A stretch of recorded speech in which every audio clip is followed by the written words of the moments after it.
Hello everybody, welcome to the Wonky Angle, where I talk about electronic music, both new and old. And today, I'm talking about the new album from Pendulum, Inertia. Man, all these years, and this finally happened. Pendulum, the Australian drum and bass band, helmed by Rob Swire, Gareth McGrillen, Paul Harding, KJ Saka, and Peredur ap Gwynedd. Sorry for butchered pronunciation on the latter. I almost feel like I shouldn't need to introduce these guys, since they should already be well recognized as legends by many people who follow this channel. I even did a discography review on them way back in the early days of this channel, circa 2017-ish, which you can find linked in the description, of course. But considering I haven't actually discussed them in the form of a full dedicated video since then, since all the way back in the days before I got my freaking microphone, then I suppose I can give a short recap. So, these guys were absolutely my shit when I was in high school. Their 2005 debut album, Hold Your Color, I personally consider to sit among my favorites of all time, taking the traditions of the drum and bass genre into more hedonistic and bombastic territory, and ending up with so many wall-to-wall bangers of so many different flavors. The aggressive slam, the chilled-out jazziness of Plastic World, the propulsive irreverence of Fasten Your Seatbelts, the reggae-influenced Tarantula, and so many others. I don't think there's any skips on that album, despite it running on for 80 minutes total. And I think their rise was one of the earliest steps to set the groundwork for what would eventually become the mainstream EDM scene of the early 2010s. It's an absolute classic. Their other two albums right after that, In Silico in 2008 and Immersion in 2010, are also classics for very different reasons.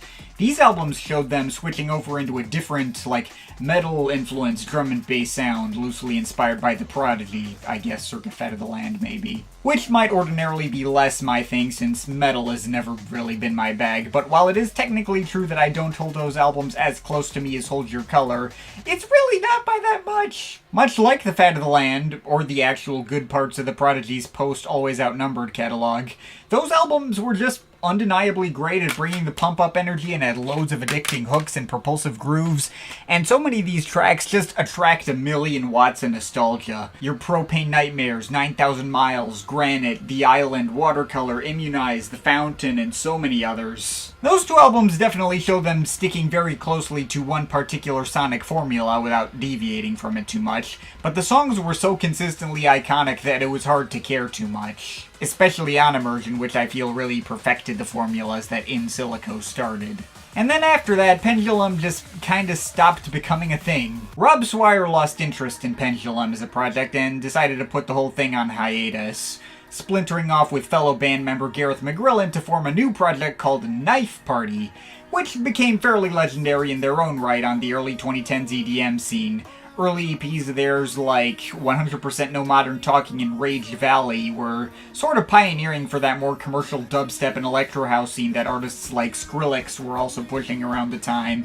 The two were often brought up in the same breath back in the day. And then Knife Party also released a single full-length album of their own called Abandon Ship, which I consider the best Knife Party project overall, as they explored all sorts of EDM styles which were popular at the time, and got each one of them to fit well into their usual sound with really strong and catchy tunes that I can still pretty easily remember all these years later, and with a goofy, sardonic sense of humor that could have very easily gotten obnoxious looking directly at that micro-penis track, but somehow it didn't. You can tell it's an album that came out right around 2014, but I've always absolutely enjoyed my time front to back anytime I put that album on. It's just all the good memories of that era of the EDM scene. And it was also probably the last time we got a Rob Swire related project that I enjoyed from front to back.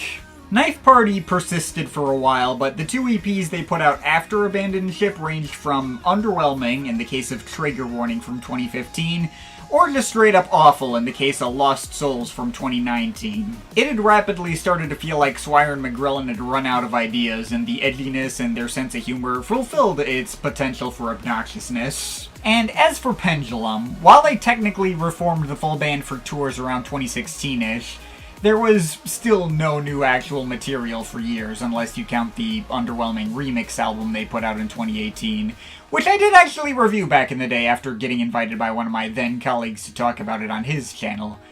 Well, I say then colleague. We are still in contact. He's just a full-time dad and A&R guy now who doesn't have time for YouTube.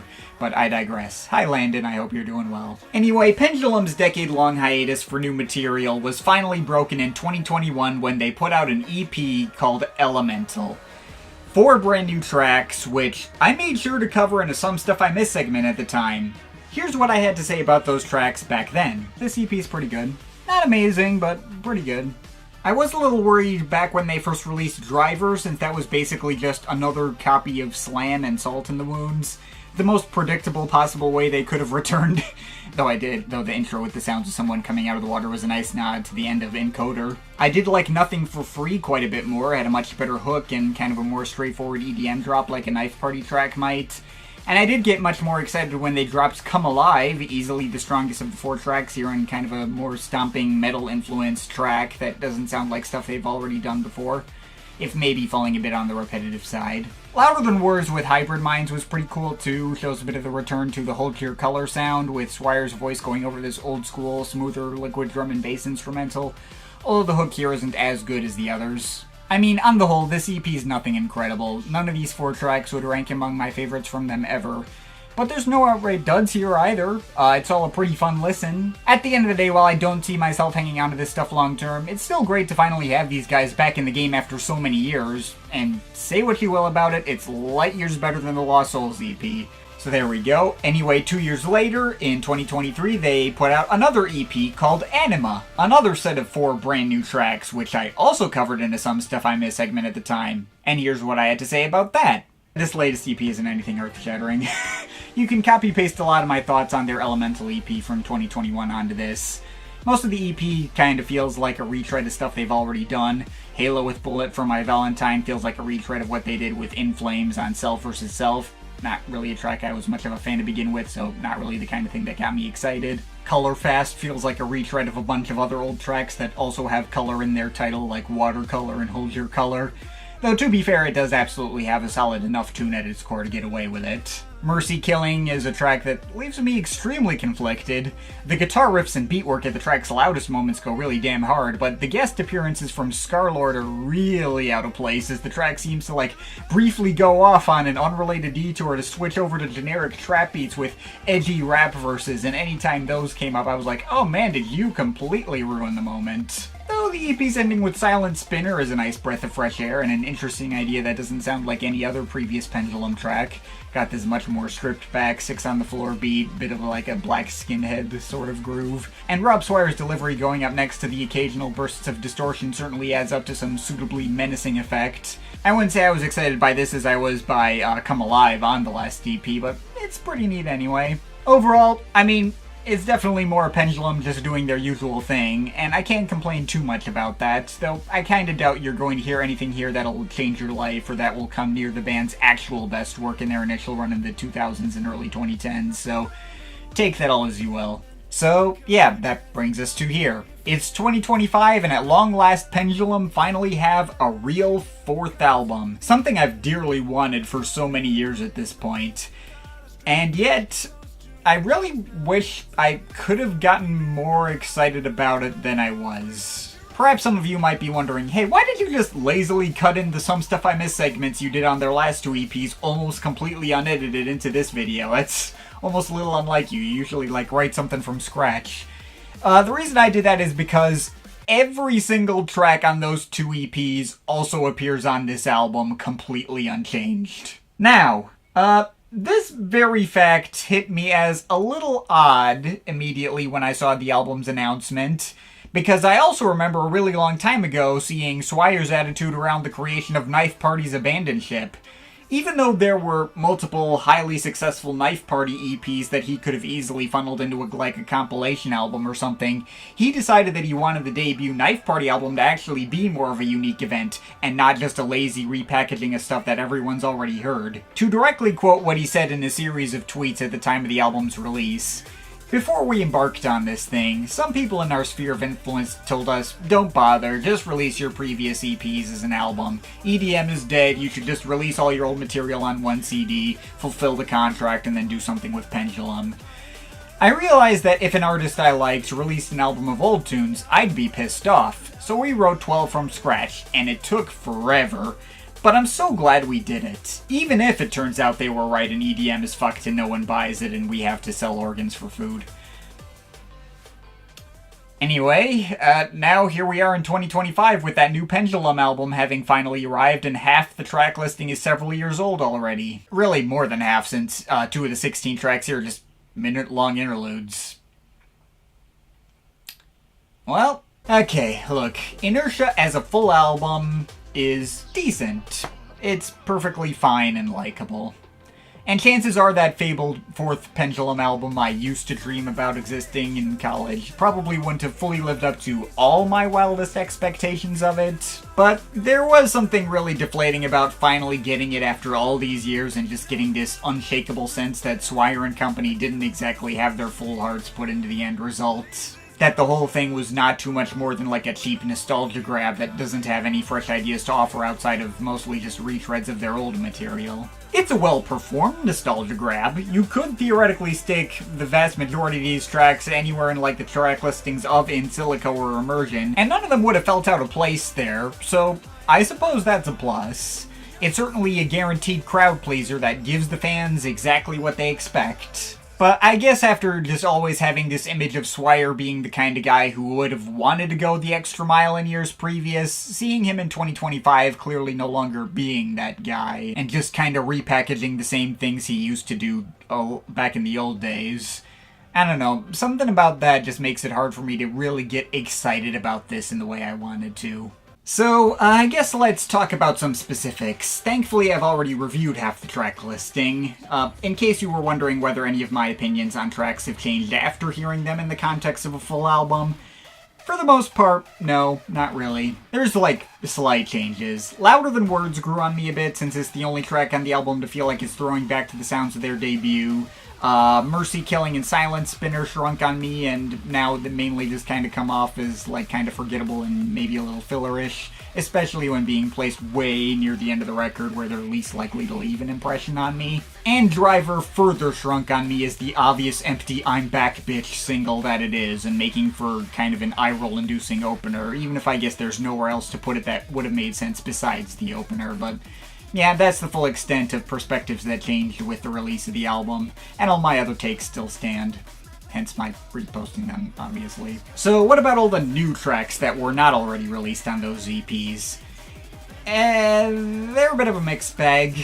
Let's get the good out of the way. Easily my favorite new track on the album was Cannibal with Wargasm. Getting female vocals on a Pendulum track was a cool novelty, and unlike the only other time they've done that with Sounds of Life, which stuck more like the existing traditions of liquid drum and bass at the time, the singer on this track actually like perfectly matches Rob Swire's usual energy, and slots really well into the usual Pendulum formula with one of the catchier hooks. I think that might be my favorite track on the album overall. I also quite enjoyed Archangel. I thought that one had some of the album's strongest melodies and kind of a comparatively more spacey and uplifting vibe to it that was pretty easy for me to get into. And while the closer Cartagena didn't really do much for me on first listen out of it, not really have anything to it that any other Pendulum track since 2008 doesn't also have, that is the one track here that actually did grow on me the most, the more times I put this on. I do feel like Swire did have his heart put into that tune, and I do think it makes for a suitably satisfying finish to the whole experience.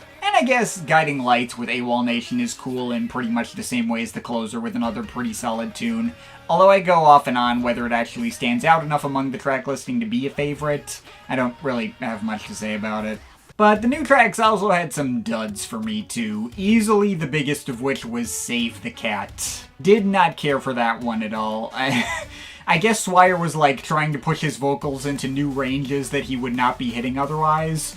But that includes like some kind of like higher pitched throaty screaming. I've never been able to mess with that particular kind of vocal style to begin with. I know that's a lot of other people's thing, just not my thing. He also does like this kind of weird nasal half whispery thing on the verses, which I found really annoying too. And the cherry on top are those fucking stock meowing sound effects, which hit like an ear-piercing frequency and even kind of feel a little tonally at odds with the kind of like more serious, hard-hitting metal tone this is trying to go for. I know it's the kind of like goofy sound effect interjection that Knife Party would have done back in the day, and I used to like back then, but man, I just found that irritating here more than anything. For a track that's less than 3 minutes, it feels a decent bit longer to me than it actually is, and I would rather skip. I also mentioned that the album includes 2-minute-long interludes, Constellations and The Endless Gaze, both of which are like quick spoken word things that don't really add anything to the experience.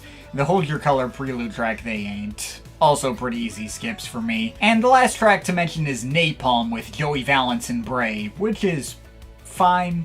I have seen Joey Valence and Bray get a lot of buzz lately with their albums, both from last year and the new one this year, just being like fun party music kind of stuff.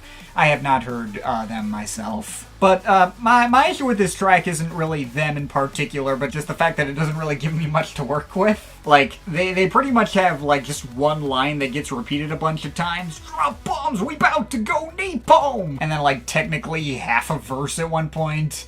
I guess they're bringing some like Beastie Boys type energy to the mix, which is technically something unique for this track that isn't shared by any other cuts here, but it's also one of the most one-note tracks in the bunch. And it feels like weirdly cut short too, I don't know. So yeah, I guess that's all I got on Inertia.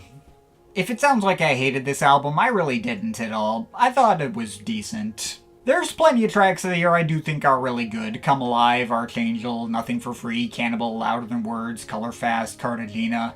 All hit the kind of notes I would want out of new Pendulum material. And even if there are a lot of tracks here that I think are just kind of there and didn't really leave that strong an impression, and there might be like 5 or 6 skips here for me, including the 2 interludes, which is, yeah, that is definitely not ideal. But even in the worst moments here, it's still exactly the kind of vibe that I easily imagine hitting for most Pendulum fans. I'm not really sure what else I would have wanted out of an album like this. Maybe something just isn't the same hearing new Pendulum material as an adult without all the nostalgia factor to bump everything up. Maybe the ridiculously drawn-out rollout going back 4 entire years kind of ruined it for me, and this could hit better if I were experiencing all this material for the first time. Actually, not even maybe with that latter point. That is almost certainly exactly what happened here. If this were the first time I heard something like Driver's intro leading out of Encoder's outro, instead of hearing it again 4 years after its initial release, and after another EP I didn't like as much with 2 years in between, that could have been hype as shit. The mere knowledge that 3 of my favorite tracks on this thing are 4 years old really does not help this thing. It really furthers that feeling that Swire and company made this during a time when they didn't really feel like making music but just felt obligated to anyway. Especially after I really respected the approach they had to making Abandon Ship a decade ago. This approach makes them look all the more tired and burned out on ideas. Not to mention titling the album Inertia, alluding to their continuing to coast or stay at rest in the same place they were before. That probably does not help either. If I had gone into this with completely fresh ears and without having been spoiled to half the album so long ago, maybe it could have worked a lot better. But I'd still be lying if I said this stuff was able to hit for me on the level of their first 3 albums. Anytime I put this on, I just didn't feel the same rush their old stuff used to give me. It's all fun. It has its moments for sure. It is not a bad album by any stretch, and I imagine other people will be a lot more hype on it than I was. But for all the dreams I used to have of a 4th Pendulum album over all these years, gonna be honest, I found this to be a little bit of a letdown, and I'm overall feeling a solid 6 out of 10 on it. But of course, this is just my opinion. You can feel free to disagree with it, but I'd like to hear your thoughts, so leave the comments in the comment thing down there. Shout out to my Patreon supporters, they're awesome people. You want to add yourself that list, link to my Patreon's in the description. But yeah, that's pretty much it. That's all for today. See you next time.